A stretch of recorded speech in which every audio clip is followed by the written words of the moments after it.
Dane Rook's hands had learned a language that his mouth never could: pressure, angle, torque, the grammar of bolts and bone and steel.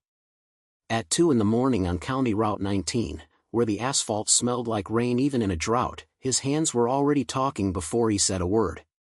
The red-white strobe of Engine 7 washed the blackberry brambles and the split guardrail in a feverish pulse. A motorcycle lay on its side in the ditch like a thrown spear, rear tire still spinning. And beneath a breath-crumpled apron of chrome and frame, a man breathed in a ragged, tin-can rhythm that made every part of Dane's training wake up and point. Before we jump back in, tell us where you're from. If this story moves you, please subscribe. Tomorrow, I have a special story for you. The helmet had done its job where it could, spider-webbed but intact, visor jammed crooked. The rider's left leg was trapped under the primary case, calf pinned by a heat-bright pipe that had scorched denim into a glossy shell.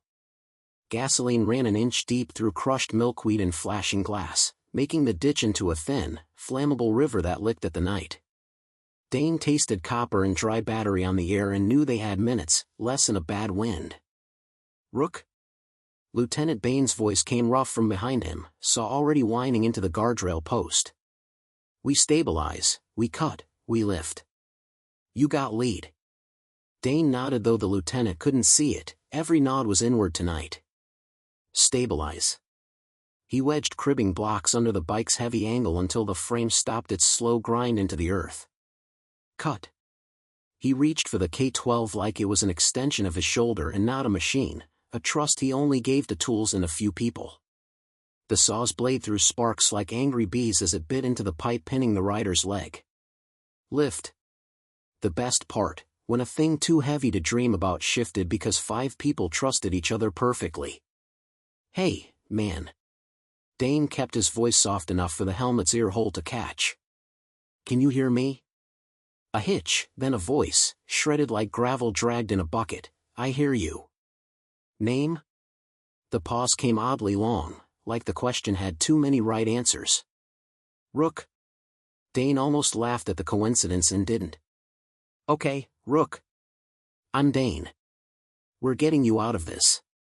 Headlights ghosted across the scene as a too-curious pickup slowed, then accelerated away at the sight of uniforms. Crickets continued their argument with the world, undeterred by catastrophe. Overhead, dull stars watched like tired witnesses. Bain's saw screamed down the guardrail's post, throwing flecks that landed on Dane's turnouts and died there. Somewhere down the line of engines, someone cursed the hydraulic spreaders for being sluggish in the cold. "Fuel," called Jenny Meyer, their medic, her headlamp glancing off the gas sheen. "It's pooling." "Blankets." "Dirt," Dane said. The crew moved without debate, dumping a berm of dry soil with the flat irons they kept for brush fires, building a crude dam in the ditch's flow. 100 times they'd done the choreography of impossible nights, and every move made a difference so small it only mattered when everything else did too. The rider, Rook, shifted a fraction and bit down a scream that climbed and chewed the night in two. Dane put a glove on his shoulder through the leather jacket and felt a patch stitched there under grime, a winged skull, bold and unmistakable even without fresh ink. His eyes flicked over the rest, rocker text he couldn't read in the angle and dark, a smaller bottom rocker that he could guess. Hell's Angels, if he had to bet his next paycheck and his last. The world pressed closer for a moment, the way it did when danger wasn't just physics but people. Stories crawled along the edges of the county about men who wore that patch, charity rides for kids, funerals thick with chrome and flowers, fights in bars that started with nothing and ended with everything. Dane cataloged the patch like he cataloged gasoline and battery acid, information, not prophecy. "On my cut," he told Baines. "We need the pipe off him yesterday." "Copy." The lieutenant's eyes were a steady black-brown under the brim of his helmet. "Watch that leak, Rook." "Watching." Dane set the teeth to the hot pipe and felt the vibration climb through the already buzzing bones of his arms. Heat swam up into his face shield, something inside the pipe, oil, sputtered and caught for an instant, then died when Jenny smothered it with a wool blanket. The pipe screamed and sagged. "Lift," Dane shouted. 4 hands on the frame. Another 2 on the bars. The bike rose enough for Baines to jam another block underneath. The weight shifted. Dane slid a pry bar under the pipe and levered like it was the lever that could move the world if only a place existed for him to stand. The pipe came away with a groan. The trapped leg looked like purple bark in midnight, the denim melted into skin at the edges. Got pulses? Jenny's voice clipped itself into triage rhythm. Faint, Dane said, fingers ghosting the ankle he could reach. But there. Tourniquet standby, Jenny said. You sneeze at me and I'll cinch it. Rook coughed, a wet, rattling thing. Don't take my leg, he said like a prayer with cussing in it. Nobody's taking anything, Dane said, and knew he'd meant it enough to fight God. They backed the bike away fully and eased Rook flat onto the board, strapping him like a promise.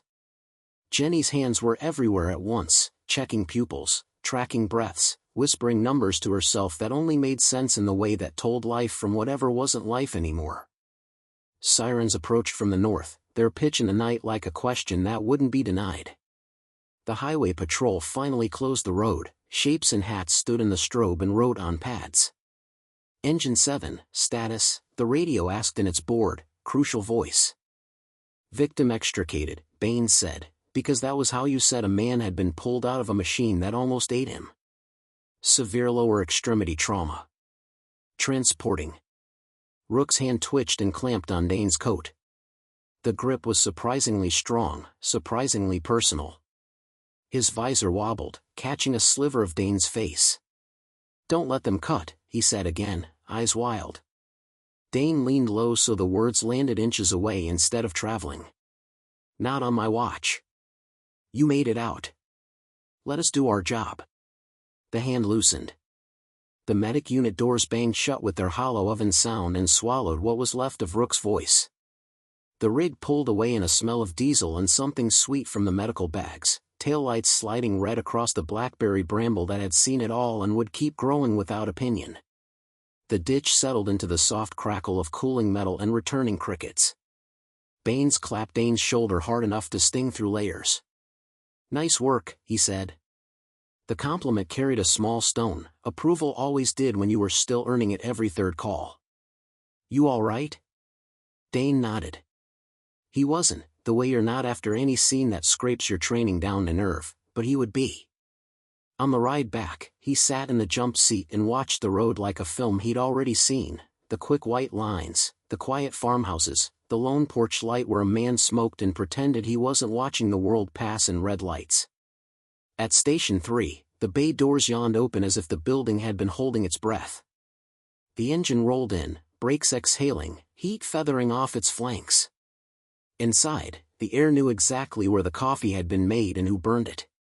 A laminated calendar of B-shift meals hung crooked. The beat-up recliner had been repaired in 3 colors of duct tape and still reclined better than most brand-new chairs. Dane stripped his turnouts and felt his skin return one layer at a time. He sat on the edge of the bench in the locker room and watched sweat tick down the notch of his sternum, counting for no reason except numbers were a thing you put between yourself and pictures you didn't want to look at. He texted his sister, safe. Be home late. Love you. And pictured her asleep in a small apartment that smelled like lavender and worry. He couldn't shake the patch on the man's jacket. Hell's Angels. If that was right, it meant noise that carried a mile, it meant a brotherhood that didn't forget, it meant charity runs and courthouse steps and sometimes things the county gossip deservedly kept in pencil instead of ink. Dane had never been one for the easy myth of people. He knew there were men in patched leather who'd given kids Christmas when nobody else would. He knew the sheriff kept more aspirin for headaches during Sturgis week. He knew good and mean made homes in the same chest. He slept for an hour like a man who'd been knocked gentle with a sandbag, then woke before dawn to the station's small sounds, ice maker clattering like teeth, the pop of the metal roof shifting as the world cooled. He made real coffee because if you were in the fire service you either drank expensive coffee with ceremony or whatever was left at the bottom of a scorched pot, and this morning he needed the ceremony. He added nothing to it. He needed the edges. Jenny came into the kitchen with hair like a bun that had fought wars and won most of them. Trauma Center called, she said, stealing his mug without asking until he glared, then giving it back with a grin. Rook made it through surgery. Vitals stable. They didn't take the leg. Dane's lungs gathered themselves in a way that surprised him. The relief moved through him like rain hit dust. Good. He meant it past words. Name? She checked her phone. Hospital as him as John Doe, but the officers on scene bagged a wallet they'll bring over. You know him? Met him an hour ago. Dane folded the relief and put it away. He had colors. Jenny's eyebrows rose. Oh. 3 letters, a library. That going to be a problem? Shouldn't be, Dane said, which had the advantage of being true and the disadvantage of ignoring that life loved shouldn't be as a special spice. It wasn't his first patch. People wore everything to emergencies, CrossFit shirts and Harley shirts and county fair volunteer badges, judge robes if that was the hour they fell down their stairs. You saved whoever ran out of luck in your jurisdiction. That was the deal. The morning got on with the business of being morning. They checked the engine, logging tires and water level, muttering about the pump's moody gauge like it was a dog that understood everything and forgave most things. They ran a medical call for an elderly woman with a blood pressure cuff phobia and left her smiling. Dane returned a message from his sister where she asked if he was eating enough. He lied and promised a hamburger later to make it true. He read the weather and thought about the way summer was slipping its leash and autumn was already visiting in the evenings. At 9:15, the chief walked through the bay with that slow careful pace of a man trying not to step on anyone's morning, which meant something needed stepping on. Chief Mallon's mustache had its own penchant. He looked at Dane, then at Baines. You too, my office. Baines went first, which was the perk and curse of seniority. Dane followed, taking note of the paperwork islands on Mallon's desk, arson reports, equipment requisitions he'd been shepherding between budget meetings. On the wall, photos of old crews and older gear, men with the same jokes in their eyes as anyone with a badge now. Hospital called me direct, Mallon said, easing into his chair like it had ribs to bruise. County PD confirmed our patient from last night is a member of a motorcycle club. He has, what do the kids call it, a record. According to the officer, some of his brothers already know where he is. Dane waited. Baines crossed an ankle on a knee and watched the chief's eyes. I got a courtesy call from the sheriff. He said we may get visitors. Mallon rubbed the bridge of his nose. He said to tell you not to worry and then told me enough to make me worry anyway. Dane pictured the patch. Pictured the hand gripping his sleeve. Don't let them cut. He thought about what loyalty meant when it showed up loud instead of quiet. Visitors here? Or the hospital, Mallon said. Or both. If they come here, they'll come with respect. They tend to honor folks who help their own. He cleared his throat. There's another thing. Dane smiled without humor. Always is. The chief slid a paper across. A typed email from the city manager's office, with the kind of punctuation that suggested an English teacher had been offended somewhere. Subject, FYI, social media. The email contained a link and a few carefully nice sentences about keeping PR positive. Baines read aloud in a tone so flat Dane could have ironed his shirt on it. Anonymous post last night on County Forum, firefighters pulled an angel out from under his ride on 19. The rookie with the dark hair kept talking to him like a priest. Whoever you are, you did right. We see you. Mallon's eyes found Dane. You're neither rookie nor dark-haired, but the internet is not a reliable witness. Point is, somebody told somebody. Prepare for attention. Could be flowers. Could be donuts. Could be 200 motorcycles rumbling down Main at once. The sheriff would prefer the first two. Baines leaned back, folding arms. And you? I prefer not to pick a fist fight with a hornet's nest and call it a parade, Mallon said. We keep the bay clean, we keep our tempers cooler than our engine, and we meet people where they stand. Copy, Baines said. Dane nodded. He could feel the old rasp that always rose in him when the job and politics intersected, something like sandpaper finding sandpaper. He joined the fire service because fire didn't have an opinion about who owned whom or who voted for whom. It simply wanted oxygen and gave light in exchange for everything else. People were Messier. He spent his lunch scrubbing a hose line that didn't need scrubbing and thinking about the slow way Rook had said his name, like the syllable hurt. He called the hospital for an update and got transferred twice, then learned that John Doe was stable and had asked about the firefighter with the voice that sounds like engine noise, which made Jenny laugh when he relayed it. Dane considered stopping by the hospital after shift and decided against it. Familiarity could turn into misunderstanding in a hurry when clubs and cops and hospitals mixed. The afternoon burned gentle, like a candle that couldn't decide whether to commit to flame. They ran a false alarm at the mill where the dust detectors panicked twice a week and could never explain why. A boy arrived at the bay door with a pawnshop Polaroid camera and asked for a picture with the engine, too shy to ask with a voice, and so he asked with the stubbornness of already being there.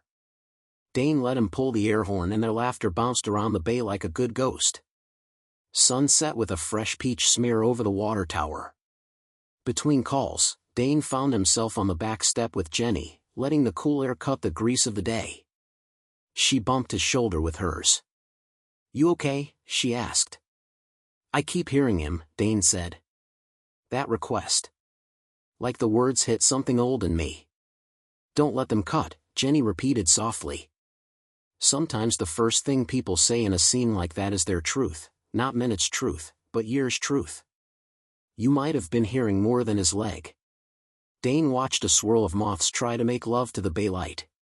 "My old man hated motorcycles," he said, and surprised himself.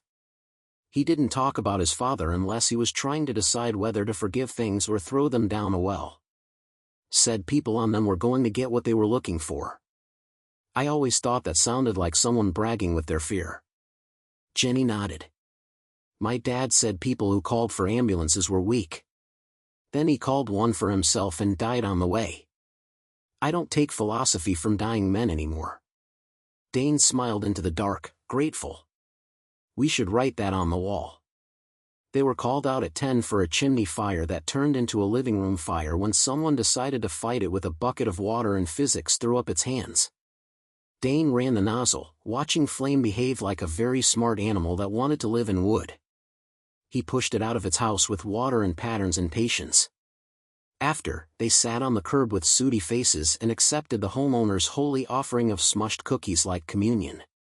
Sleep came hard and fast and ugly, the sleep of men who would stand up twice in the night to argue with alarms. At 4, dispatch woke the county with an MVA 10 miles away from where Rook had kissed metal. Dane scanned the description, 2 cars, 1 rollover, no motorcycle, and felt his bones unclench a degree. Morning again, and with it coffee, and with coffee, a stillness like the pause before a first note. The station had that feeling you get before weather breaks, a pressure change inside people rather than sky. The sun angled under the bay doors and made a perfect golden belt across the concrete. Dane stood with his mug and watched dust dance in that light like it had its own orders and argued less about them than people did. At 9, a sound rose out of the distance like someone dragging a zipper over the whole county. Baines cocked his head. Hear that? They all heard it at once then. A throb, not a siren, not a truck. Engines. Not 1. Not 3. Many. The sound gathered shape and thickened until it became a physical thing pressing against the bay doors. Malin walked out from his office and stood in the opening like a tiny dam pretending not to notice the river. The thunder multiplied. Birds shoved off the station roof as if the sky had shivered. Jenny looked at Dane, eyes wide, and he saw his own expression reflected back, equal parts awe and oh hell. The first bikes came into view across Maine, black and chrome and red, exhaust notes braided into a low roar that made window panes taste the idea of breaking. They came in 2 by 2, steady as a heartbeat. Leather cuts flashed with winged skulls and rocker patches and the complicated heraldry of a tribe that had made its own rules. They filled the street and then overflowed it, the roar climbed the brick storefronts and rained back down. Citizens materialized on the sidewalks the way people always do when history shows up to ask for a chair. Chief Mallon lifted a hand as if greetings worked on physics. The first riders rolled slow into the apron and killed their engines as one, a practiced harmony of obedience to a leader who raised a finger and didn't smile. Helmets came off. Sunglasses came up. Eyes like storm and mischief and grief found the men and women in blue shirts and navy pants and said without words, "We see you."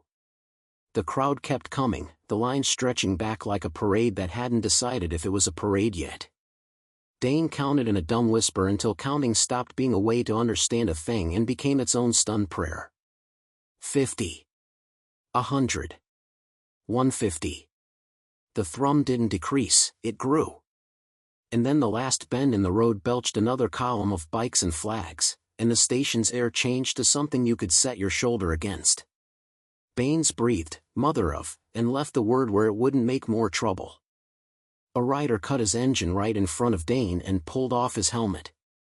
The man was older than Dane by 2 decades and younger by the weight of certain regrets. Gray in his beard like silver threads where laughter had rubbed too hard. His cup bore a top rocker with an old name and a bottom rocker that read a state you didn't argue with. He held out a hand that had worked wrenches in funerals. Dane took it because refusing a hand only kicks a kind of dog that remembers. "You must be Dane," the man said, voice like a valve turning. "I'm Bishop." Dane nodded. The world felt very crisp, like chalk lines freshly snapped. "Dane," he said stupidly, reintroducing himself to the man who'd already said his name for him. Bishop smiled slightly and pointed without pointing over his shoulder. The street glinted with steel and promise as far as the next light. "We heard you kept one of ours whole," he said. "We came to say what men should say when someone pulls one of theirs out from under the bad part of a night." He stepped aside. Behind him, a truck idled, an old box truck wearing a new coat of red paint that matched nothing except the idea of a fire engine if it had been squared off and raised by optimism. A banner hung from its side, "Thank you, Station 3. Mallon's mustache twitched as if it was trying to write a policy about this very second. "We appreciate the sentiment," he said, careful and plain. "But we got jobs to do." Bishop's smile flashed again, like a coin flipped. "Everyone does," he said. "Ours is to show up when we mean it." He turned and raised 2 fingers. Somewhere down the column, the signal repeated itself like birds relaying news from tree to tree, and engines died and rose. In the sudden quiet, people could hear their own inlets of breath. Dane felt something build in his chest that he didn't have a name for yet, gratitude braided with alarm, humility threaded with professional defensiveness. He glanced at Jenny. She had her hands in her pockets in a look that said she was ready to pivot from diplomacy to tourniquet in half a heartbeat. Baines rocked on his heels the way he did before he made a joke that might get him in trouble and save a day. Bishop shifted, and the other riders shifted because the world had taught them to move when certain men moved. He took a breath that belonged in a church and raised his voice. "My brothers and sisters," he said, and the words flattened the murmurs. "We came to say 2 things. He lifted 2 fingers again, grinning without humor. "First, thank you. Second, we don't forget." The last sentence threaded the air with a weight that could be hung wrong if people chose it wrong. Dane searched the space where meaning lives and decided for himself that the words were not a threat, not now. They were a promise to remember what deserved remembering. He didn't see the boy at first, the kid slipping between pipes of legs and exhausts like he belonged to smoke. Barely 14, skinny like a roomer, hair close-cropped, wearing a too big hoodie and shoes that shouted thrift store at a volume Dane felt in his bones. The boy stood on the edge of the apron and looked at Dane like he had a question that wasn't for church or school or the dinner table. Bishop followed the boy's eyes and nodded once to himself. After, he murmured to Dane, and then louder to his people, "Gifts," with a gesture toward the box truck. The truck's roll-up door rattled skyward. Inside sat pallets, coils of forest yellow hose, boxes labeled with strange beautiful things like TIC, thermal imaging camera, rescue saws still shrink-wrapped, new turnout coats that gleamed with reflective promise, even a set of battery-powered spreaders that made Baines swear softly in a way that sounded like prayer. The station air changed like someone had added oxygen to its recipe. Chief Mallon stumbled over the beginning of a sentence and then found the right one. "This is unnecessary," he said, honest and helpless. Bishop shrugged. "So are a lot of good things." He looked at Dane again as if measuring whether a man could stand still while the world tried to lift him up. "You kept Rook intact." "He's my nephew." He was riding back from his mother's. "Took the long way on purpose like a fool and found a piece of car someone else left. You did your job with your hands and with your voice. We know the difference." The name hit Dane with a strange echo. The man's voice from under the motorcycle, Rook, had not been an accident of the night.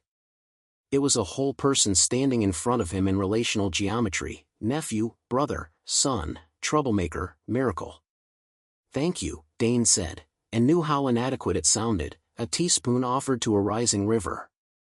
The sheriff's cruisers slid in quiet, black and white commas near the corner, punctuation without grammar yet. Deputy Lyle, who played softball with Dane on weekends and cheated at base running, stood with his thumbs in his belt and the face of a man doing math he didn't like. He caught Dane's eye and tipped his chin, question and reassurance mixed up like siblings. Bishop turned to his crowd. "We'll unload, we'll be polite, and we'll get out of these good people's way," he said. "No burnouts, no theatrics, no being the story." He looked at a rider with a shaved head and a grin that had probably bought him trouble and said very softly, "I mean it, Griff." Griff laughed like a drum and saluted with 2 fingers. "Yes sir," he said, and for a second the whole massive gathering looked like a scout troop run by a sergeant who loved them and refused to admit it out loud. They unloaded in a storm of efficiency. Bikers hefted pallets like they were cans of soup. Firefighters directed traffic in their house, because no matter who brought the gifts, the bay belonged to procedures and people who had to live there after the parade left. Dane found himself shoulder to shoulder with Bishop under the door of the box truck, receiving a thermal imaging camera like it was a newborn he hadn't known he wanted. "This is too much," Dane said again, because sometimes repetition is the only tool that fits the weird screw of a moment. Bishop shook his head. "You think we're paying you back?" He gestured at the hose coils. "We're paying forward. We may need you again. If that day comes, I want you holding good tools." He glanced toward the kid in the hoodie, who had stationed himself by the bench where extra helmets sat for kindergarten tours. "And I want some kid standing in this bay thinking there's a place for him to stand in the world that needs hands like his." Dane followed Bishop's look. The boy's eyes were bright and feral and hopeful all at once, the way kids' eyes are when they've seen more than they should but not enough to make them quit. The boy caught Dane looking and lifted his chin a fraction, a small dare. Dane nodded back, careful and deliberate, permission without pressure.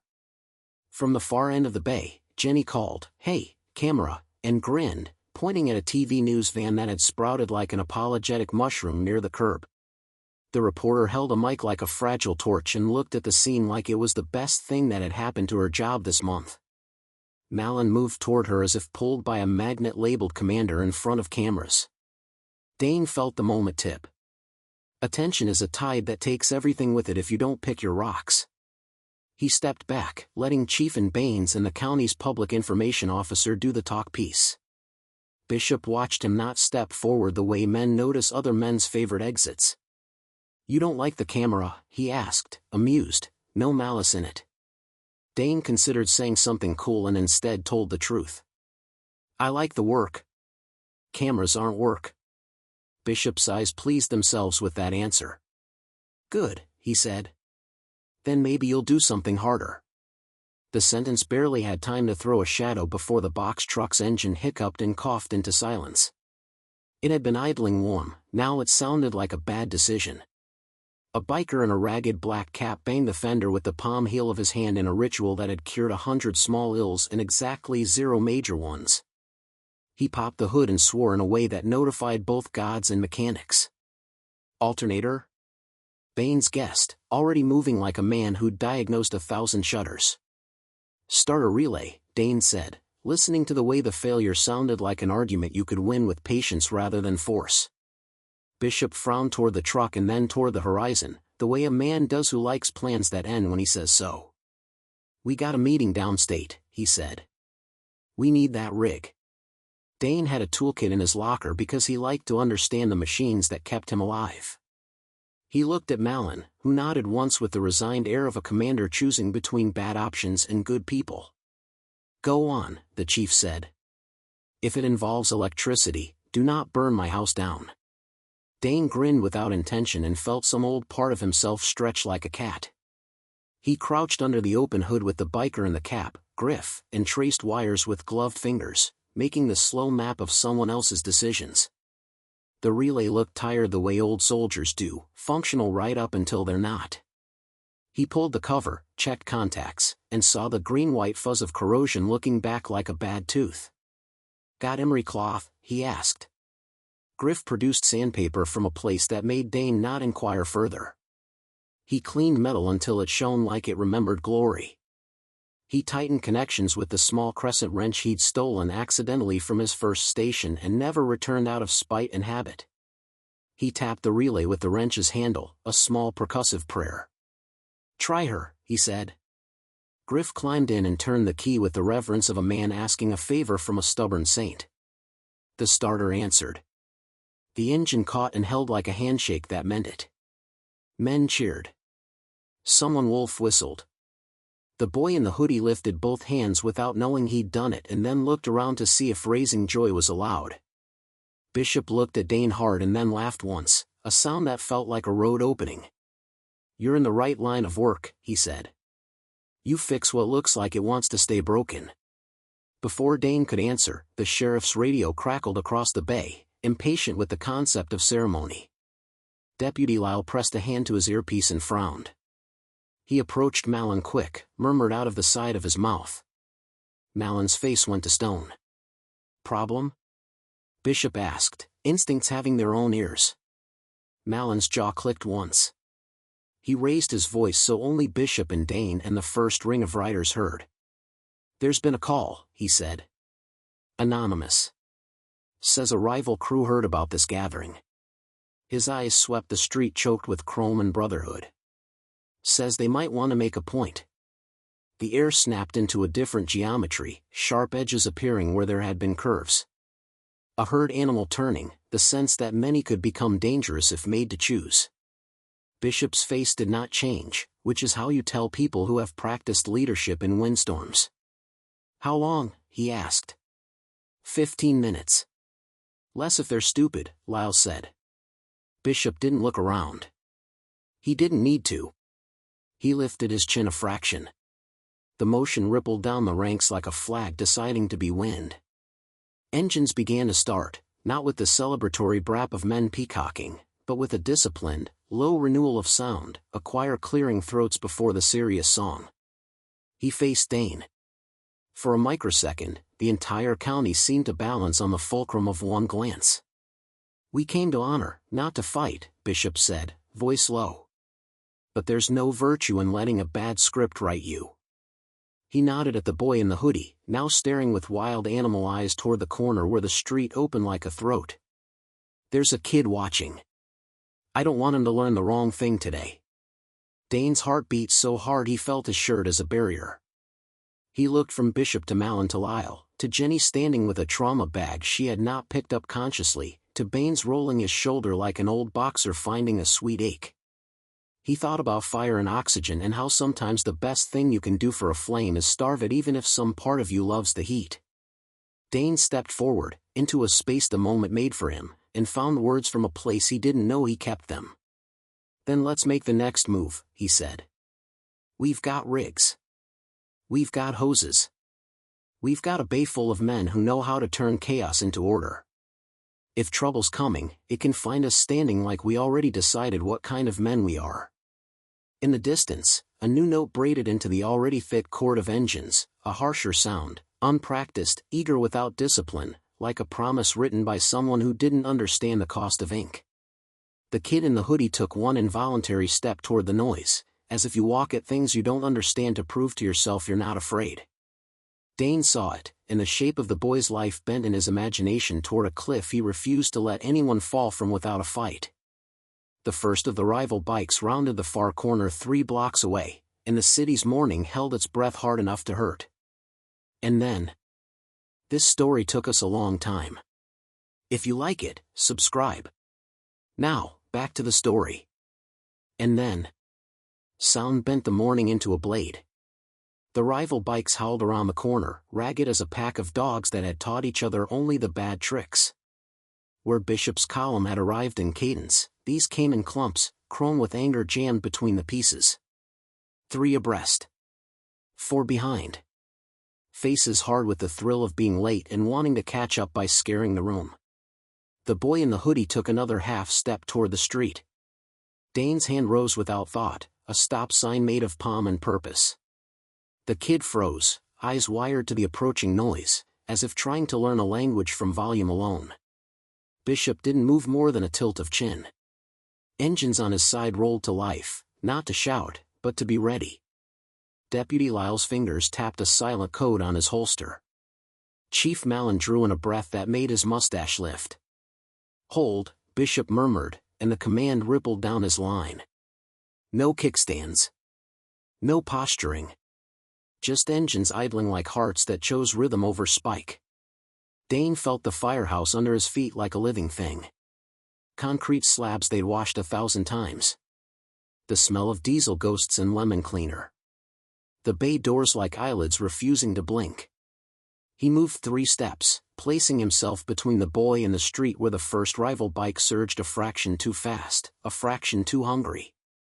"Lyle," Mallon said quietly, voice trimmed to bone. "Blocking units?" "En route," Lyle answered, eyes never leaving the bend. "Minute out." The lead rival rider, no helmet, vest stitched with a patch that said something about Reapers in a county 2 over, stood on his pegs and threw both arms wide like a man auditioning for the role of trouble. He whooped. The cry tried to grab the morning by the throat. It failed. Bishop stepped forward, alone, and the crowd behind him leaned back by an inch. He raised a hand, palm up, showing nothing in it, and turned it as if offering the entire station back to the world. When he spoke to the far corner of the street, not to the men already close. "Go around," he called.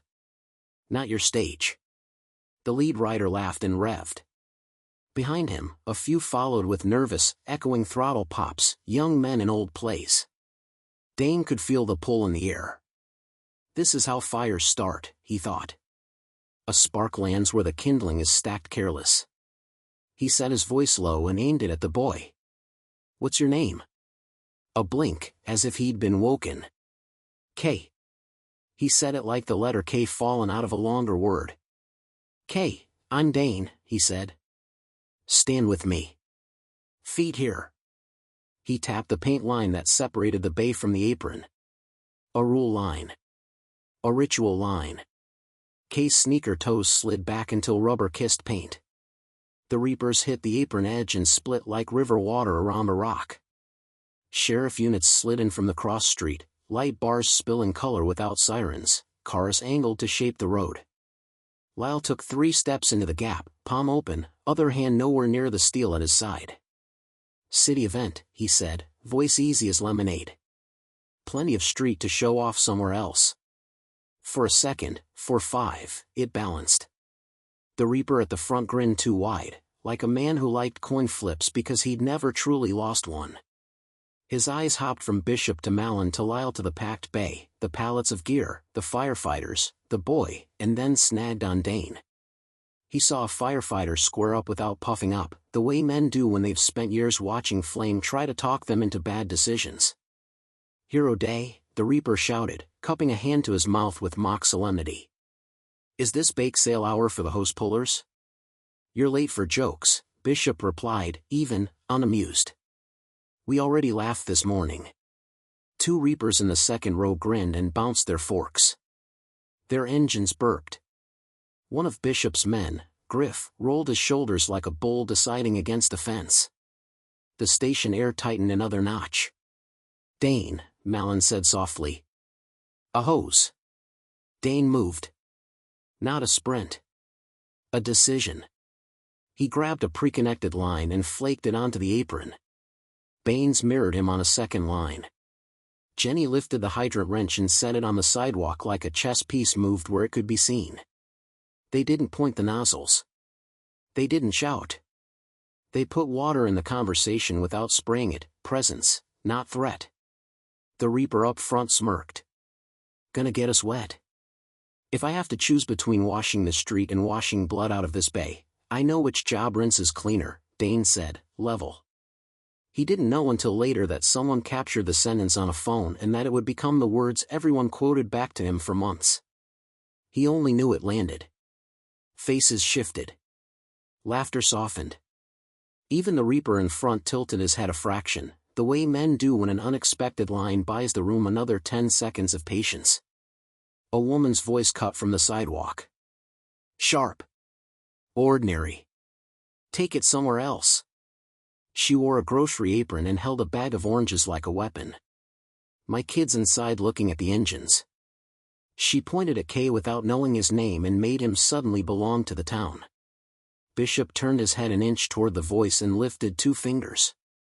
His whole line made the motion a blessing, barely there, entirely there. The Reaper's grin faltered. He looked down the street and saw the cruisers now fully set, the sheriff himself on the far corner with folded arms and the face of a man who'd count every mistake made in front of him and bill by the hour. The lead Reaper revved one more mean little punctuation mark and then jerked his chin to the right. We're riding, he barked to his flock. Another day. They peeled off in ragged commas, engines yawing, the sound of them turning a threat into a long boast that drifted away. For a moment, nobody moved. Then the low tremor of Bishop's column idled down again, as if a heart had been allowed to keep beating after the world changed its mind. Deputy Lyle exhaled like a punctured tire. Appreciate the cooperation, he told Bishop in the official tone, and then, out of the side of his mouth to Dane, your mouth owes me a beer. Put it on my tab, Dane said, the line automatic, relief flattening him and then rebuilding him from the feet up. Kay's shoulders lowered from around his ears. He looked at the hose like it was a kind of magic. You weren't going to spray them, he said, halfway question. Water goes where it needs to, Dane said. Sometimes that's fire. Sometimes that's people's tempers. He set the nozzle down gently, as if to prove it had never wanted to be a weapon. Bishop faced his people and nodded once. Engines cut. Helmets came off.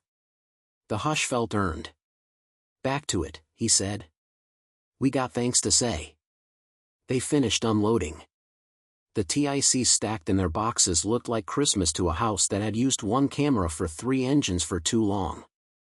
Baines ran a hand over the new battery spreaders like they were a fine animal you didn't want to spook with too much joy. Jenny held up a rescue saw and made a face that said she might marry it if the county clerk would sign the paper.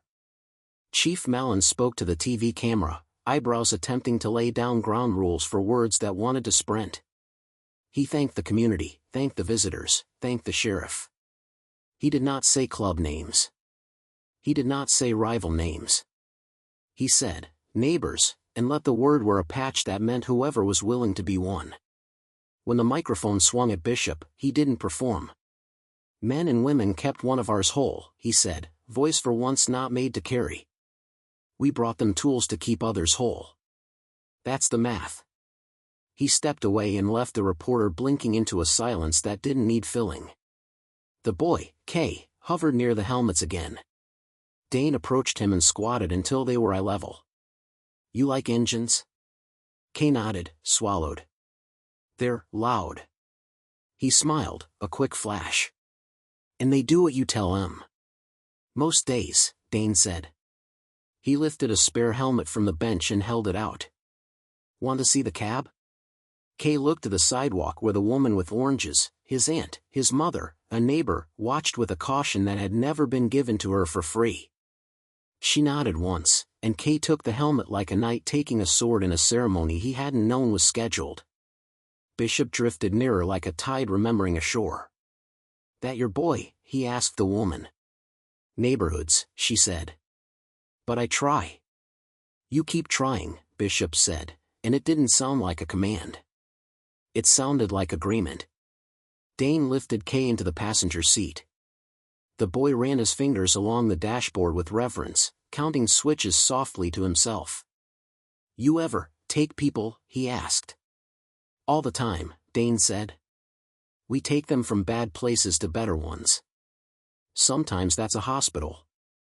Sometimes it's a front yard where people need to watch something burn down from a safe distance. Kay nodded like he was translating that into a grammar he could use. I can learn this, he murmured. You can learn anything that uses your hands and your head at the same time, Dane said. That's the trick. He tapped the helmet. And not being done with your skull.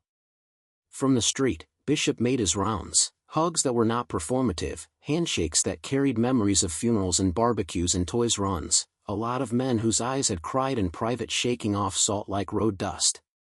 He stopped finally in front of Dane with a small, almost awkward stiffness, as if gratitude had given him a shirt half a size too tight. We're visiting the hospital next, he said. Family first. You coming? Dane glanced at Malin. The chief pretended to be fascinated by a clipboard and then said too casually, your shift ends at noon. Dane looked at the boy in the cab, the gear stacked on the floor, the pallet where new hose waited like bright sleeping snakes. I'll swing by, he said. Bishop nodded as if that had been decided before the question. He extended a folded cut, small, not colors, not the patch that changed a man's life. It was a rectangle of black cloth embroidered with a winged skull no bigger than a quarter. Not for wearing, Bishop said. For keeping. In a pocket. In a drawer. As a reminder that we meant what we said. Dane took it. The fabric was heavier than its size, as if it carried some of the gravity of the men who wore the larger version. He folded it again and put it in the coin pocket of his jeans, where old bus tokens used to go. Something in his ribs eased and something else braced.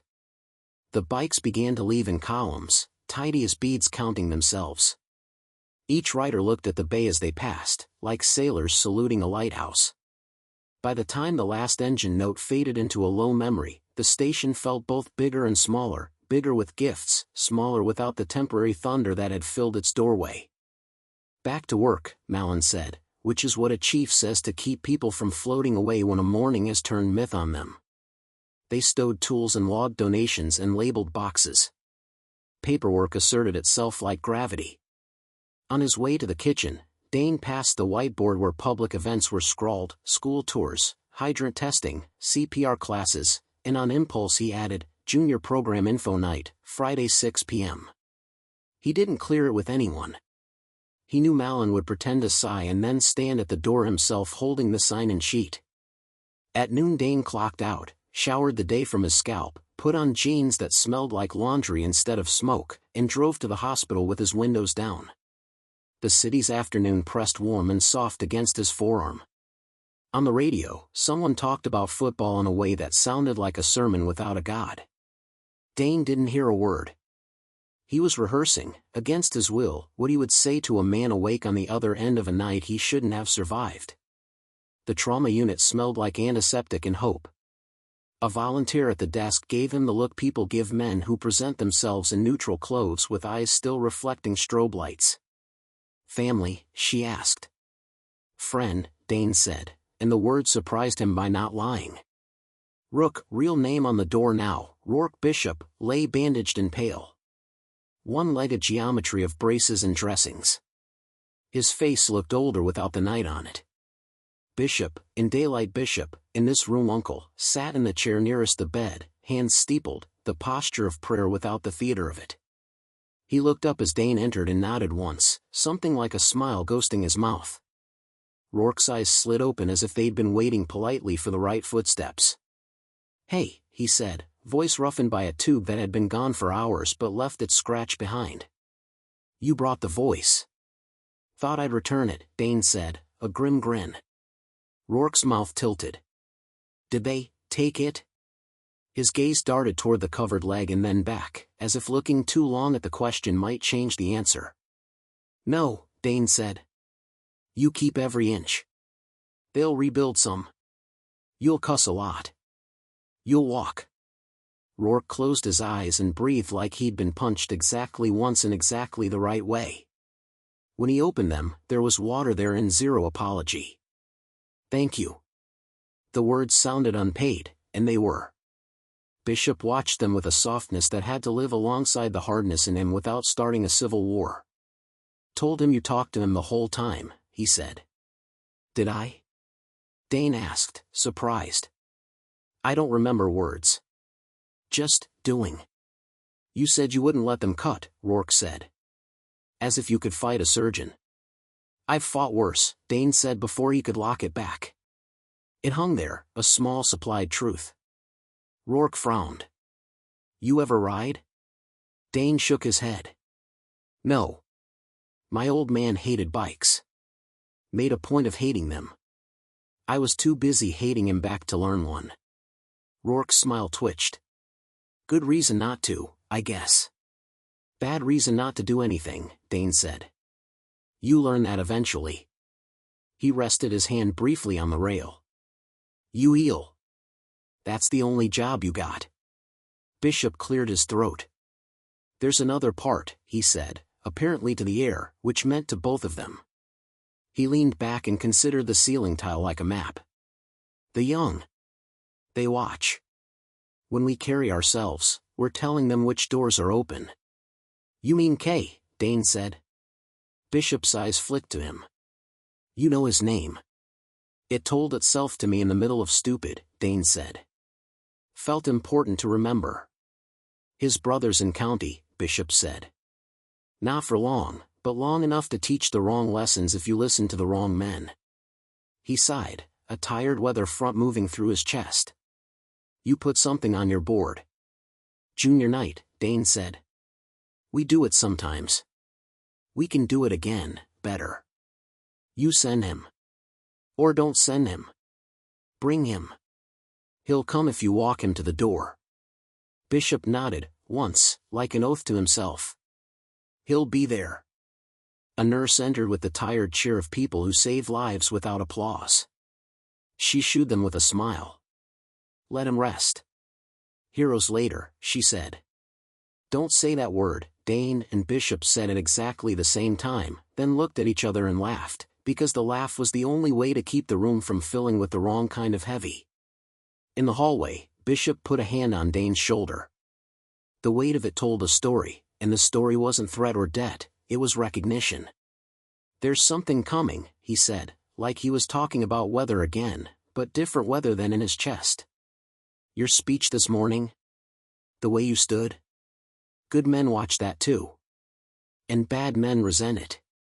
Dane thought of the reapers and their ragged noise, of Lyle's mouth making a thin line, of Malin's mustache fretting. "Let it come," he said, not because he meant a bravado, but because not saying it would make him feel like a guest in his own life. 2 days blurred into 4. News pieces ran. Some were good, one was trash. The comments sections bred their usual crop of white flowers and nettles. Aunties from the east side dropped hand pies at Station 3 and told Baines he looked thin just so he'd blush. The pallets became inventory. The thermal cameras found 3 hot spots in 3 different houses that would have become flames at 3 in the morning.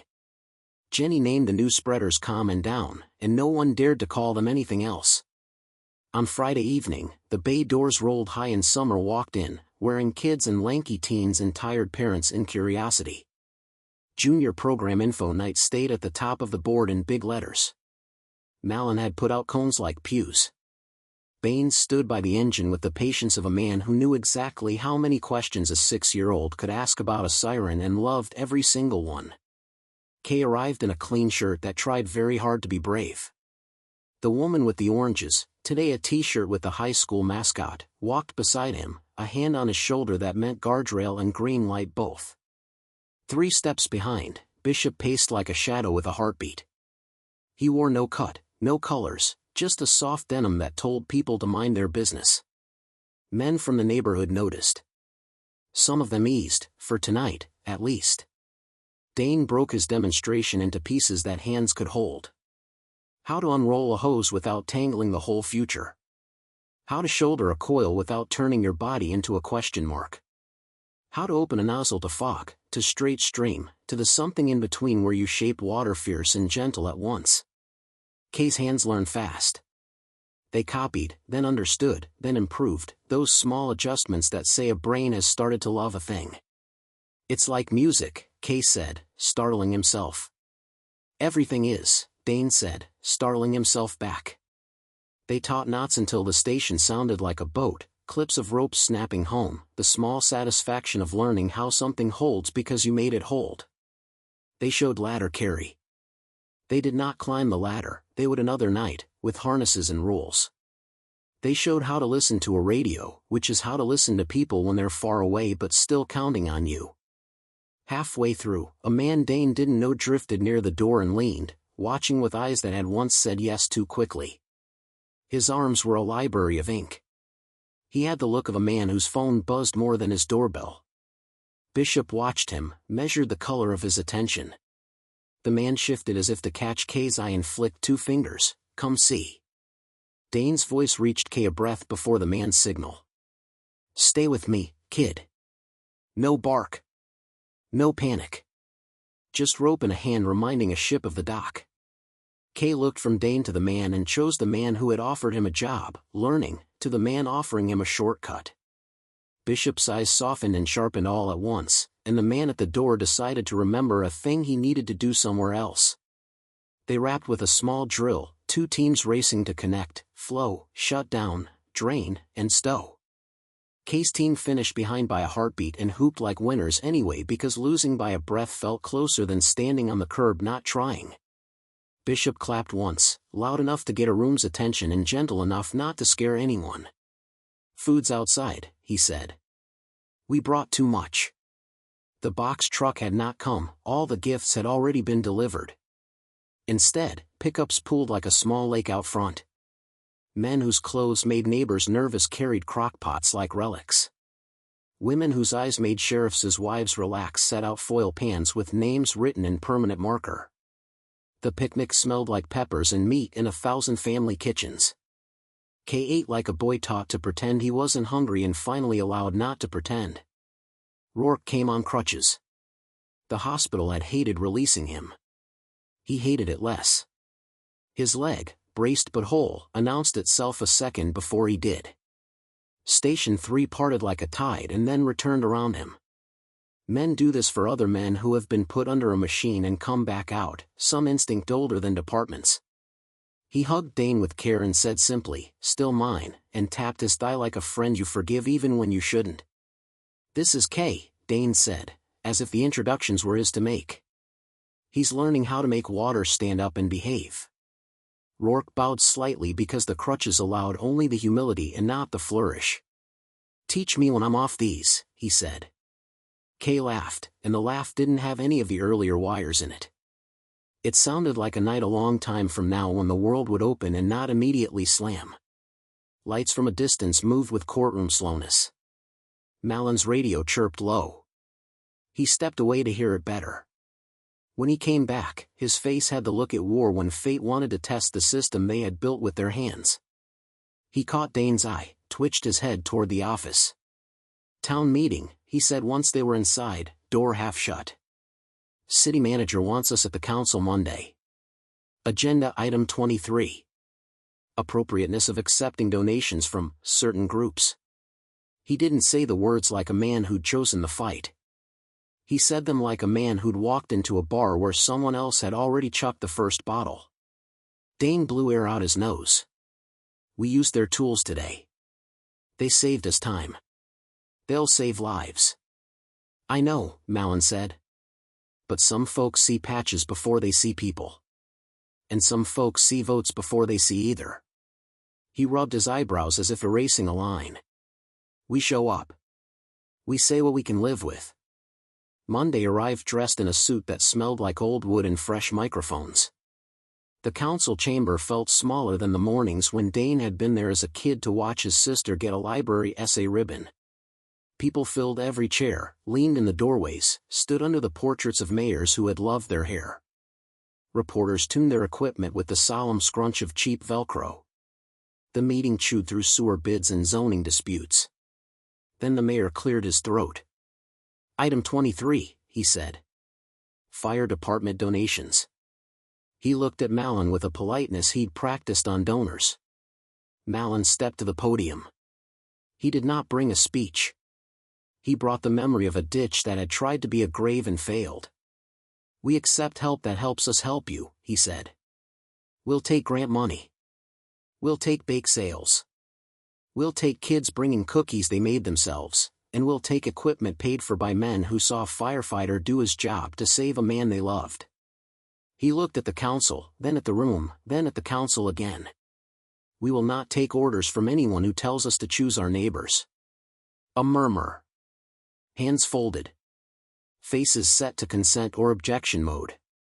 The city attorney adjusted his glasses in the slow motion of a man hopping off a train moving too fast. A councilman with perfect hair leaned into his mic. "Chief, some residents are concerned about optics." He said optics like it was a kind of disease. About associating the city with organizations that have histories. Dane leaned his head against the doorjamb and smiled. "I drive an engine that weighs 20 tons and obeys orders better than most men. That's enough rebellion for a Tuesday." Rourke grinned. "Fair." He grew quiet.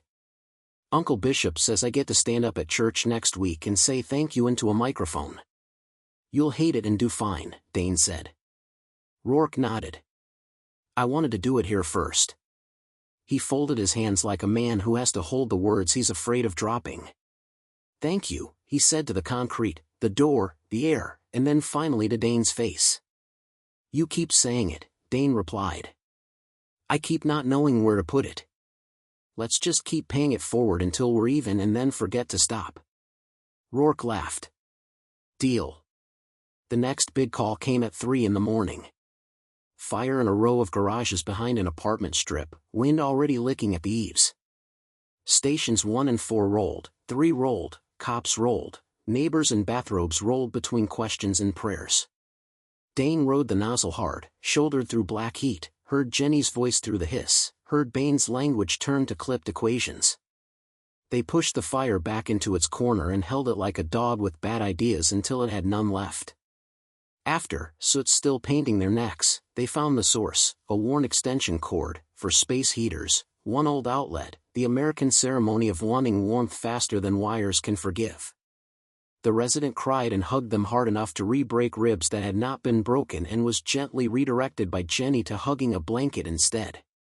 As they were packing hose, Dane saw Bishop at the perimeter, hands in pockets, eyes scanning the crowd, never crossing the tape. Quiet friend. Locking doors. When the sun spread eggshell over Maine, Station 3 rolled home. Malin's radio chirped. "Return available," dispatch said. "Good work." The bay doors rose like a yawn. The house smelled like ashes and coffee and lemon again. On the bench, a small box waited, a plain cardboard thing with no sender. Baines poked it with a broom like a farmer testing a turtle. Jenny lifted the lid. Inside lay a small brass plaque with 4 words stamped by hand. "Water before fire." Under it, a winged skull no bigger than a nickel. No note. Dane turned the plaque in his hands. The brass caught morning and gave it back. He mounted it with 2 screws above the rack where Calm and Down slept. No one said anything. The house felt like it had been given a small piece of itself from someone outside it. That afternoon, as if remembering a long-ago promise, the mayor stopped by with the city photographer and a ribbon none of them wanted to cut. He shook hands and stood for a picture with the new TICs and said words that felt almost correct. He left in a swirl of staffers, the photo likely to end up on a newsletter that 7 people would read. Real ceremony came later, a quieter thing. Bishop asked for 5 minutes in the bay at shift change. Malin said yes in a tone that said he'd say no if the wind changed and then changed his mind if the wind changed back. The bikes arrived on time, not in overwhelming numbers, but enough to press a firm thumbprint on the day. Rourke stood on 2 feet, no crutches, the brace now slimmer. He wore jeans and a t-shirt that said simply, "Home." Bishop took center not like a preacher, not like a general, but like a man who had asked a room for permission and received it. He held a small case, opened it, and lifted out a firefighter's bell, old school, chrome polished to a mirror that could show a man his worst day and make it look survivable. "This rung for men who didn't make it," he said. "We want it to ring for saves too." He set it on the corner of the engine. It looked immediately like it had always been there. He turned to Dane. "For talking and cutting at the same time.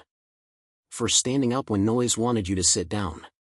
For making a kid choose a door with his head and his feet instead of his fear." He put a hand on Rourke's shoulder. "For my nephew." He lifted the bell rope and rang once. The note vibrated the bay's bones.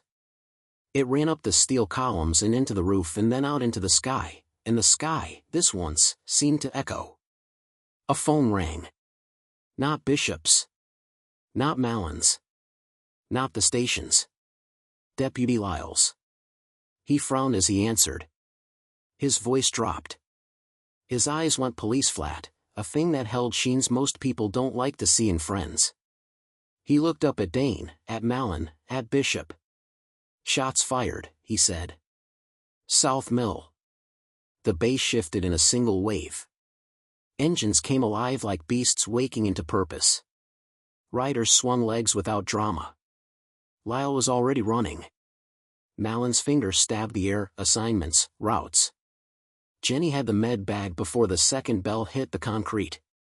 Dane slapped the brass plaque without meaning to, like a baseball player kissing a talisman. He climbed into the cab. Baines yelled, "Go," like a word that could push a 20-ton truck faster. Sirens braided with V-twins until the street made a song people would talk about for years. The station fell behind them as they turned out, the bell's last shimmer still hanging like a question above the doorway. Dane glanced in the side mirror. For a heartbeat he saw the boy, Kay, on the apron, helmet in his hands, feet on the paint line, watching the world choose. He faced forward. The light turned green. The engine leapt. South Mill waited. So did whatever story would be told about this town next, the one where men with different patches on their backs and the same pulse in their throats met at the edge of a bad thing and decided whether to pour water or gasoline. The radio crackled with dispatch, with Lyle's clipped report, with a woman's voice crying somewhere before words. Bishop's column pulled in behind without asking for permission and without needing it. Dane's hands settled on the wheel.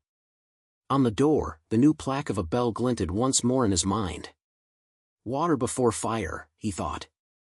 And then he saw the first flicker of muzzle flash reflecting off the mill's broken windows. He opened his mouth to say the only thing he knew how to say at the edge of any burn, lines to the Alpha side, move. 2 more great stories are next. Don't miss them. Subscribe and turn on notifications.